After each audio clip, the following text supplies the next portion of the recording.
जिस स्थान पर आप लोग इस समय खड़े हैं, विराजमान हैं, इस स्थान का नाम है तपोवन।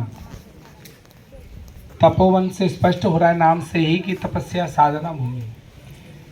जैसे भगवान ने सबको जब आह्वान करके बुलाए हैं, तो जैसे हम नरक और स्वर्ग की चर्चा सुनते हैं कि नरक है फिर स्वर्ग है, तो नरक और स्वर्ग से ऊपर क्या है, कोई जानता है?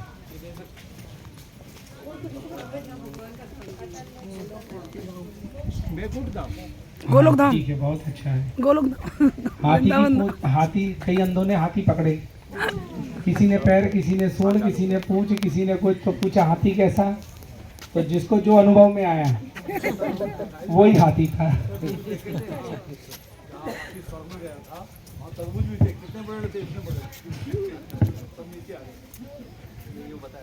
तो जो बात कही ठीक है, इसको मिला जुला बात बनाओगे तो बात वही बन जाएगी कि जैसे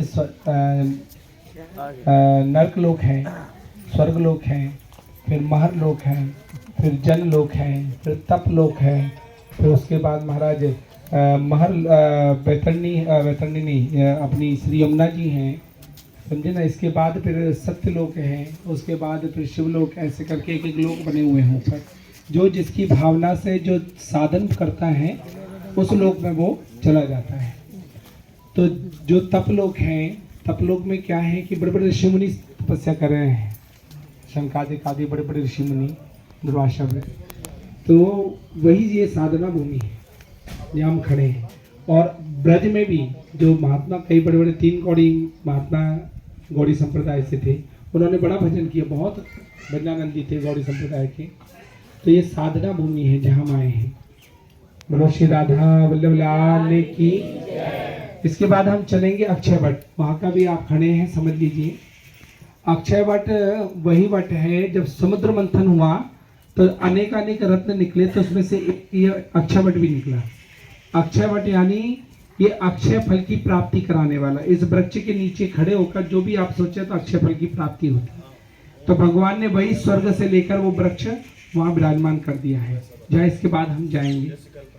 वहाँ पर उसकी परिक्रमा दें और उसके नीचे खड़े होकर जो मनोकामना हो हम मांगे वो पूर्ण होगी।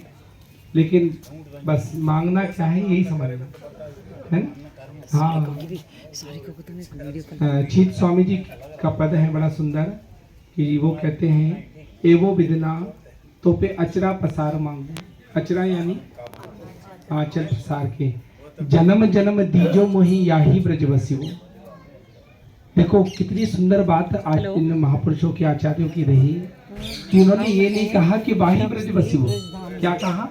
याही ब्रजवसियो। वाही कहते तो होता बोले कृष्ण कालिक जो ब्रज था, लेकिन कहा बोले याही यानी कि आज भी वही ब्रज है। उस ब्रज में, वृंदावन में, ब्रज रज में, ब्रज श्री यमुना जी में, श्री गिरिराज जी में कोई अंतर नहीं है। सब कुछ बदला, लेकिन ये चीजें आज भी वैसी विद्यमान है।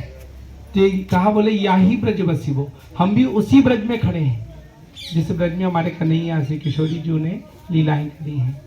तो बस इसीलिए बार बार हम तो यही कहेंगे कि ऐसा कोई काम नहीं करना, भूल से भी भूल ना हो जाए, ये बात का विशेष ध्यान रखना। केवल चाहना है तो प्रियालाल को। बोलो श्री राधा वल्लभ लाल की। सब लोग दर्शन करेंगे और दर्शन करके फिर पुनः अपनी अपनी गाड़ियों में फिर सीधा कहाँ चलेंगे? अक्षय वट।